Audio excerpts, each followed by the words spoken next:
Welcome to the video on Dalton's atomic theory, where we are going to compare and contrast the different kinds of theories that people have had over the course of history as far as chemistry is concerned.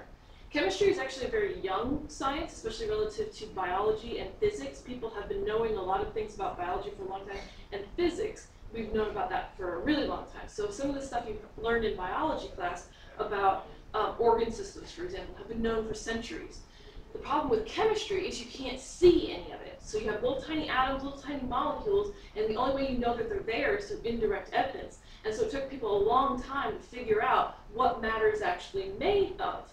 And the first person to have really a comprehensive theory, and remember scientific theory, it means it's explaining a big phenomenon. Now his wasn't a scientific theory, his was a non-scientific theory, but Aristotle back in ancient Greece had the first major theory about what matter is composed of. And he said that there are four elements: earth, air, fire, and water. And you've probably heard of this before.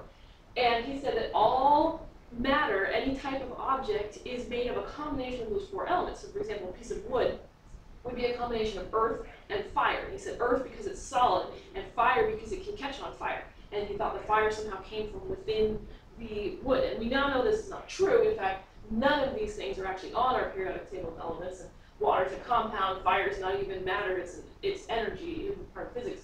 Air is a homogeneous mixture, and earth is a heterogeneous mixture. So none of those things are actually elements, but that was his theory, and that theory persisted for over 1,000 years. Because again, people couldn't see the atoms and molecules, they didn't know they were there. So they said, well, he was a smart guy, he must be right. And so they just kept believing him. And then about in the 1600s and 1700s, people started doing experiments, and their experiments were giving them data that did not fit in this theory. And that's one of the things about theories is you have to continually prove them. And eventually a theory could be disproved if you can find data that doesn't fit it, and theories need to be modified. So in the 1600s and the 1700s, people were doing experiments and coming up with data that did not match Aristotle, and so we needed a new theory about what matter is made of. And so along comes this guy, John Dalton, in about 1806. And he came up with his atomic theory. So he used this word atom, which had been invented even before Aristotle, but Aristotle just kind of ignored it and went in a different direction. And he said matter is made of atoms, and so but it follows four rules. And so here's his four-part atomic theory, and let's just go through this one part by part.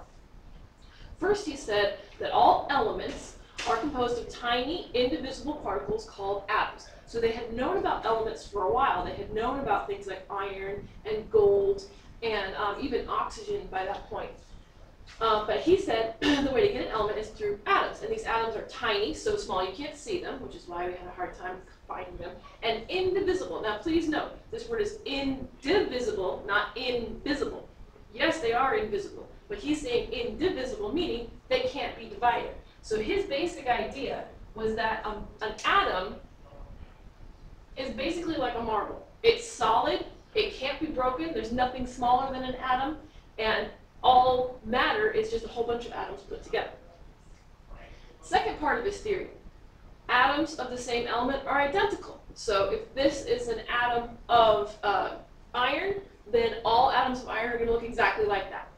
And he said that atoms of any one element are different from those of another element, and that's how you get different elements. So if that is an atom of iron, then an atom of gold would look different, or an atom of copper, or anything else.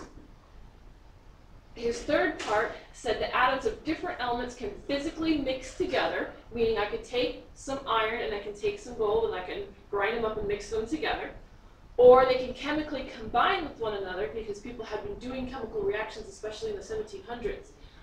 And when they combine in whole number ratios. Again, you can't break the atom, so I can make this atom join with that atom in a 1-to-1 ratio, or I can have two of these atoms join with this one in a 2-to-1 ratio. But at all times, it has to be whole atoms joined with whole atoms, so you're going to always wind up with a whole number ratio. And then his last piece said that a chemical reaction, he defined a chemical reaction, this is what happens when you have atoms that are separated from each other. So if we had bonds between these atoms and we separated them, that would be a chemical reaction. Or we joined them, so we started with separate atoms and put them together to make a molecule. Or rearrange them. So instead of having this atom bonded with this atom's now bonded with that other atom over there. So the atoms just kind of move around and break bonds and form bonds, and that's a chemical reaction. And lastly, he said that atoms of one element are never changed into atoms of another element as the result of a chemical reaction. So you can take these atoms and those atoms, mix them together in this kind of compound, and you can take these atoms and a different kind of atom and mix them together and make another kind of compound, but the atom is still itself. Whatever element that atom started as, it is still that element. And just because it's with this new atom making this new compound with new physical properties and new chemical properties does not mean that this is a different atom. And this was big because up until then, there had been this science called alchemy, and the goal of it was to take base metals like lead and turn them into gold. And Dalton was saying you can't do that. You have lead atoms, which are lead atoms, and they don't change. And you have gold atoms, which are different, and you cannot get a lead atom to become a gold atom. All you can do is react lead with some things to make a compound, but it's never going to change into another element. And so that was the last piece of his four-part atomic theory.